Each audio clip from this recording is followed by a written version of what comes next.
15 నెలల నుంచి చూస్తుంటే మరి ఏ ఒక్కటి కూడా సంపూర్ణంగా చేయకుండా ఏ పేరు కోసం వాళ్ళు ఒకటి ప్రారంభించడం చెప్పడం జరుగుతుంది, ఇవ్వడం జరుగుతుంది అని చెప్పడం జరుగుతుంది, కానీ ఏది పరిపూర్ణంగా చేయట్లేదు వాళ్ళు. ఏమంటే నిధులు లేవు, మీ చేతిలో డబ్బులు పెడతా, మీరేమన్నా నాకు చెప్పండి మరి ఎలా చేయాలో అని సాక్షాత్తు సీఎం గారే వాళ్ళు చెప్పడం జరిగింది. ఆ విషయం చెప్పే వ్యక్తి మరి అతను ముఖ్యమంత్రి కావాల్సిన అవసరం లేదు. ఎటువంటి సామాన్య వ్యక్తికైనా ఇచ్చి లెక్కలు ఇచ్చి చేయమంటే చేసే పరిస్థితి ఉంటుంది. మరి ఇవాళ ప్రజలు మరి ఏదో కేసీఆర్ ఇవ్వండి కాకుండా ఇచ్చేది కాకుండా ఇంకా ఏదో ఎక్కువ ఇస్తారనే ఉద్దేశంతో ఇవాళ మరి వాళ్ళు రావటం కాంగ్రెస్ పార్టీ ప్రభుత్వం ఏర్పాటు చేయడం జరిగింది. మరి మన తీరా చూస్తుంటే జనాలు చాలా బాధతో, నిరాశతో, నిస్పృహలతో ఇలా ఉన్నారు.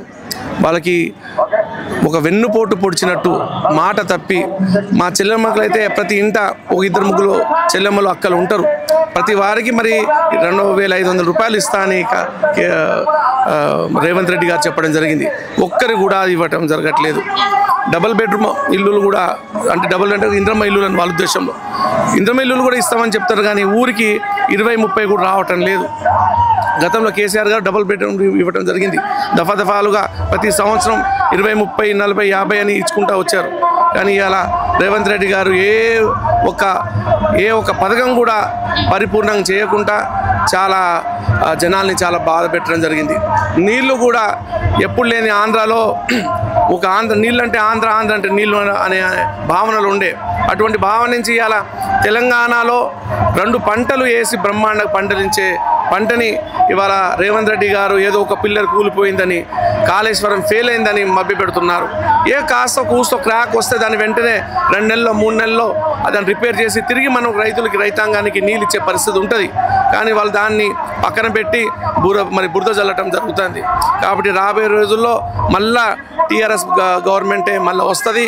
మళ్ళా ఏ విధంగా గత 5 సంవత్సరాలు కాళేశ్వరం నీళ్ళు వచ్చినాయో తిరిగి రైతులకి కాళేశ్వరం నీళ్ళు వస్తుంది, వాళ్ళు బంగారం పంటలు పండిస్తారని నేను భావిస్తున్నాను.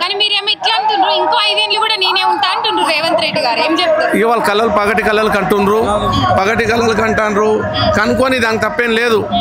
ఇవాళ వాళ్ళకి ఊరికి అతను ఒక రియల్ ఎస్టేట్ వ్యాపారి ఏదో మభ్యపెట్టి ఇది 10,000 ఉన్న రేటు రేపు 1,00,000 అవుతుంది, 20 లక్షలు అవుతుంది, 30 లక్షలు అవుతుంది, ఏ విధంగా జనాలు మభ్యపెట్టి రియల్ ఎస్టేట్ వ్యాపారం చేస్తారో అదేవిధంగా జనాలు కూడా మీకు 2,000 ఇస్తా, 10,000 ఇస్తా, 20,000 ఇస్తా, 2 లక్షలు ఇస్తా అని మభ్యపెట్టి ఓటు సంపాదించుకున్నాడు.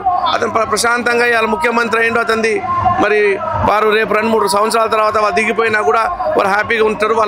కానీ జనాలు ఇవాళ చాలా బాధలో ఉన్నారు. కాబట్టి రాబోయే రోజుల్లో పక్కా బీఆర్ఎస్ పార్టీ ప్రభుత్వం ఏర్పాటు చేస్తుంది. ముఖ్యమంత్రి కేసీఆర్ గారి మరోసారి ప్రమాణ స్వీకారం చేసి మళ్ళా తెలంగాణ సస్యశ్యామలంగా ఏర్పడుతుందని భావిస్తున్నాం.